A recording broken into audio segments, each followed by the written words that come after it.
কিছু কিছু অধ্যাদেশ দেখেছি যে কিছু কিছু ব্যক্তির শুধু কর্মসংস্থানের জন্য কমিশন করা হয়েছে, যে তাদেরকে এখানে বসানো হবে সেজন্য একটা কমিশন করা হলো। আমি অধ্যাদেশগুলোর নাম নিচ্ছি না। পরে দেখা গেল শুধুমাত্র কমিশন, কোনো কর্ম নাই। আমি গুম হয়ে গেলাম, আমাকে গুম করা হলো, আমার পরিবার কার কাছে যাবে মামলা করতে, প্রতিকার পেতে? সেগুলো স্পেসিফিক কোনো বলা নাই। এখন আইসিটি কোর্টে গুমের বিরুদ্ধে মামলা করা যায়, যারা ভিকটিম তারা তো প্রতিকারের জন্য কোর্টে যেতে হবে।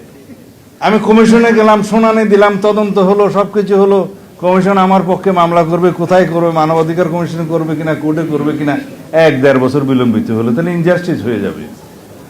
গুমের বিভিন্ন রকমের ডেফিনিশন বিভিন্নভাবে করতে হবে। যেমন একটা হচ্ছে সিস্টেমেটিক ভাবে রাষ্ট্রীয় যন্ত্রের মাধ্যমে যাদেরকে গুম করা হলো সেটার বিচার হচ্ছে আইসিটি কোর্টে, সেই আইনটি সেইভাবে সংযুক্ত। কিন্তু কারো গুমের শিকার হয়েছে, ফেরত এসছে, পেয়েছে, কেউ গুমের হুমকি পেয়েছে, কাউকে গুম করে তাকে অপদস্থ করা হলো, বিভিন্ন রকমের সাজা বিভিন্ন ডেফিনিশন অনুসারে করতে হবে।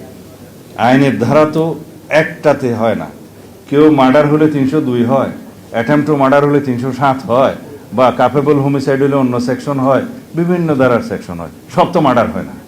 তো সুতরাং গুমের ক্ষেত্রেও বিভিন্ন স্তরের ডেফিনিশন থাকতে হবে, তার প্রতিকারের ব্যবস্থা করতে হবে। সেই জন্য আমরা এখন আলাপ আলোচনা করে সামনের সেশনে একটা আইন আনার চেষ্টা করছি।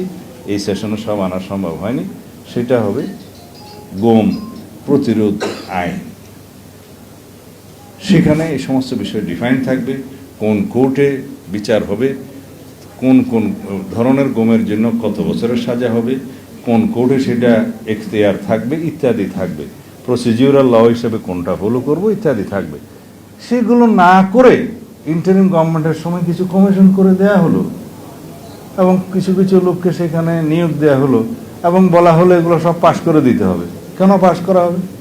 জনগণের যদি কোনো উপকারই না হয়, যারা ভিকটিম হয়েছে, গুমের শিকার হয়েছে, তাদের যদি কোনো প্রতিকার পাওয়ার জায়গায় না থাকে, শুধু শুধু আমি কমিশন করে কি করব? এই বক্তব্যগুলো আমাদের ছিল, সমালোচনা অনেক হয়েছে। বলেছে দুর্নীতি দমন কমিশন এবং মানবাধিকার কমিশন এই আইনগুলো যথাযথভাবে যুগোপযোগী করা হবে। হ্যাঁ, করা হবে, সেই জন্য তো সময় প্রয়োজন এবং সমস্ত স্টেক হোল্ডারদের সাথে সেটা আলোচনা করতে হবে। স্ট্যান্ডার্ডটা যেন আন্তর্জাতিক মানের হয়, বাট আমাদের দেশের কালচারের সাথে যেন মিল থাকে, সেটা দেখতে হবে। মানবাধিকার কমিশনে এমন কোনো বিধান আমরা সংযুক্ত করতে পারবো না যে মানবাধিকার কমিশনের সেই সমস্ত বিধান কার্যকর করতে গেলে আমার দেশের ইন্টিগ্রিটি থাকবে না, আমাদের জাতীয় সংহতি থাকবে না। সুতরাং সেটা আমাদের দেশের প্রেক্ষিতে করতে হবে।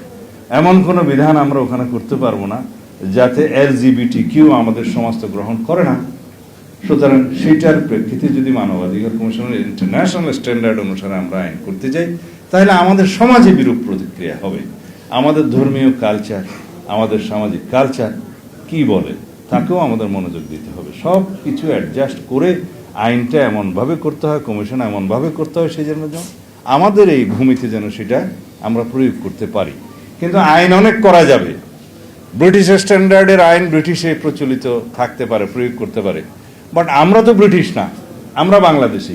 আমাদের কালচার আলাদা, আমাদের ধর্মীয় রীতিনীতি আলাদা। আমাদের সোশ্যাল হারমোনি বজায় রাখতে গেলে আমাদের এখানে যাতে আইনগুলো প্রয়োগ করা যায় সেই স্ট্যান্ডার্ডে করতে হবে।